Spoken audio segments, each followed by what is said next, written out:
Vous n'êtes pas resté un simple soldat, vous avez rapidement gravi les échelons, vous êtes devenu commandant, puis même tireur d'élite. Vous avez tué beaucoup de gens, même de sang-froid. Ça, c'est quelque chose dont je n'aimerais pas me souvenir, mais c'est la vérité. Prendre une vie humaine n'est pas une banalité, mais ça faisait partie de mes responsabilités à l'époque. Bien sûr, c'était une joie de regarder entre les yeux de mes ennemis et de les descendre. Je suis heureux de ne plus faire ça. Ce sont des visions qui vous restent en mémoire? Oh oui, c'est quelque chose qui ne vous quitte pas. Quand j'ai rendu visite à Arafat, j'essayais de lui partager et de lui dire qu'il y avait eu assez de sang versé.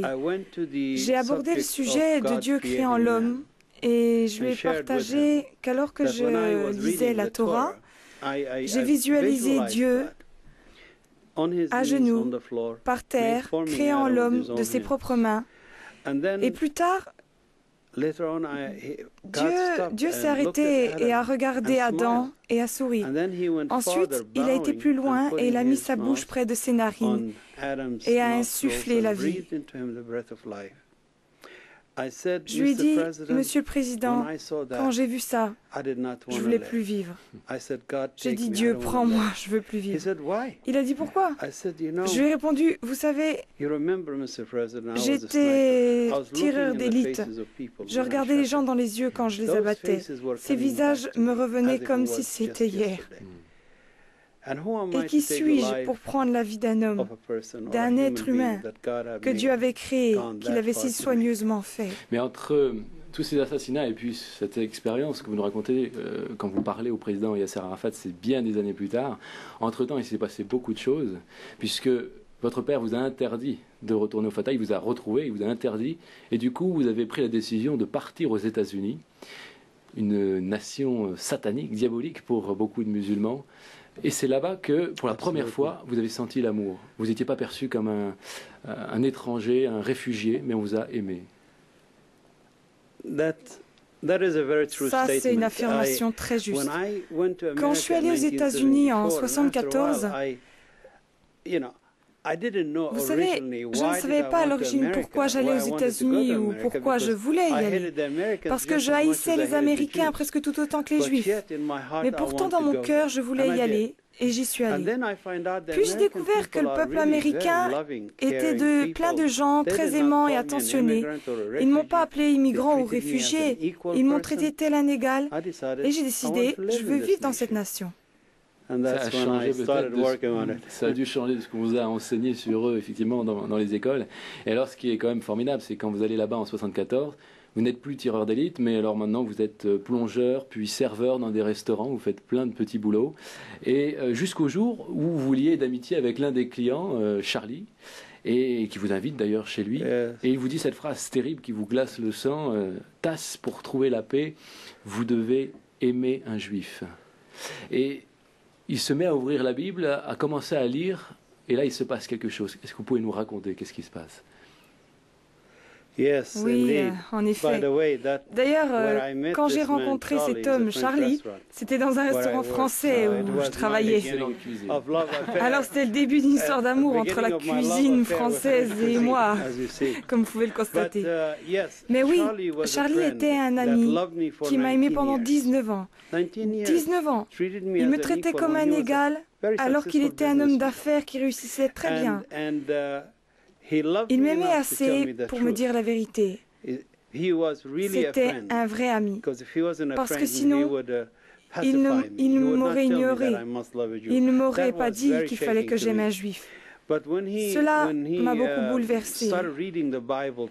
Quand il a commencé à me lire la Bible, je lui ai demandé c'est quoi ça. Il m'a dit j'ai une connexion.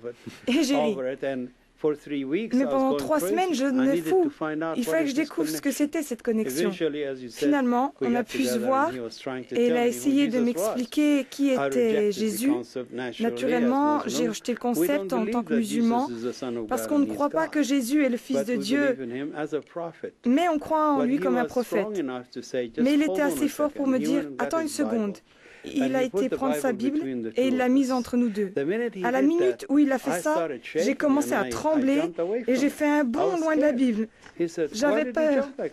Il m'a dit, pourquoi t'as sursauté comme ça? Je lui ai dit, je ne peux pas toucher ça. Il dit, pourquoi? C'est que du papier. J'ai dit, non, il y a le nom de Dieu et la parole de Dieu dedans. Il a dit, alors tu crois que c'est la parole de Dieu? Et j'ai dit oui. Parce que vous avez reçu d'ailleurs une vision ce jour-là. Oui, c'est vrai.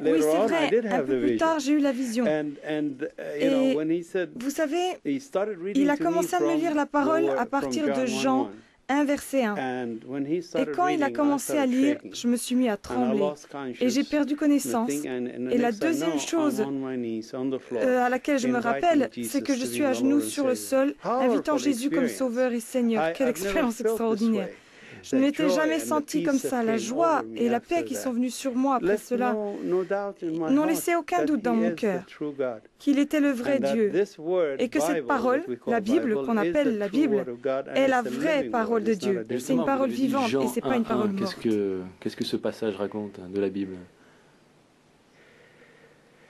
Ça dit au commencement était la parole était avec Dieu, la parole était Dieu. Dans l'islam, on nous enseigne que Jésus est la parole de Dieu et il est aussi l'Esprit de Dieu. Alors, il n'y avait pas de marque-page dans la Bible quand Charlie l'a ouverte. Il l'a ouvert et on est directement tombé à cet endroit. Et ça, c'est parce que Dieu est disposé à aller si loin pour nous chercher. Alors, quand il a lu ça, je savais que Jésus était la parole de Dieu, parce que Mohamed disait, il est l'Esprit de Dieu. Je pense que la connexion se fait là, et Dieu a pris le dessus. Et quand vous avez reçu cette révélation, quand vous êtes devenu donc chrétien, est-ce que ça a donc tout changé dans votre vie? Vous avez même aimé les Juifs?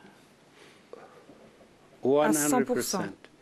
C'était quelque chose d'hallucinant pour moi. Le matin suivant, je me suis réveillée et j'ai senti la présence de Dieu tellement forte dans ma chambre que j'ai pas pu me tenir sur mes jambes et je suis tombée face contre terre en remerciant Dieu, Allah à l'époque, car je pensais que c'était Allah, pour ce qu'il avait fait.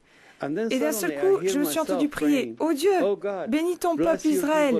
Oh Dieu, rassemble-les sur la terre promise. » En m'entendant, j'ai littéralement mis ma main sur ma bouche pour me faire taire. Et ensuite, j'ai réalisé que Dieu avait pris toute cette haine pour les Juifs et l'avait remplacée par tellement d'amour.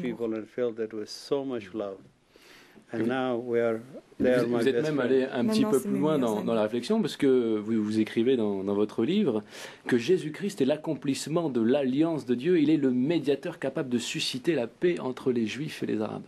Vous croyez donc vraiment que la paix est possible? Je crois que la paix est possible. Rien n'est impossible à Dieu. Vous voyez, le monde a voulu nous convaincre pendant si longtemps, et particulièrement les médias, que le conflit que nous avons au Moyen-Orient est un conflit politique. Mais ce n'est pas le cas. C'est un conflit spirituel dès ses racines. Et quand on lit la Bible, on comprend pourquoi c'est un conflit spirituel. À plusieurs reprises, l'Église a dit que Dieu a rejeté Ismaël, mais Dieu ne l'a pas rejeté. Eh bien, on verra si Dieu est capable alors de susciter cette paix. En tous les cas, en attendant, on ne peut pas aller plus loin. Il y a encore beaucoup de choses à découvrir, notamment depuis que vous êtes chrétien. Vous avez rencontré à nouveau vos parents, votre famille. Vous avez rencontré aussi Yasser Arafat. Mais on ne dira pas plus là-dessus. Les gens pourront lire votre livre « Je combattais le Fatah ». Merci beaucoup, Tassalat, d'être venu. Malheureusement, The Mag se termine pour aujourd'hui. On se retrouve la semaine prochaine, même jour, même heure, ou encore en continu, bien sûr, sur Internet, pour voir, revoir et faire voir les émissions à votre guise. À très bientôt. Merci à chacun. Merci Jean-Louis. Et ne semez plus la zizanie sur ce plateau, s'il vous plaît.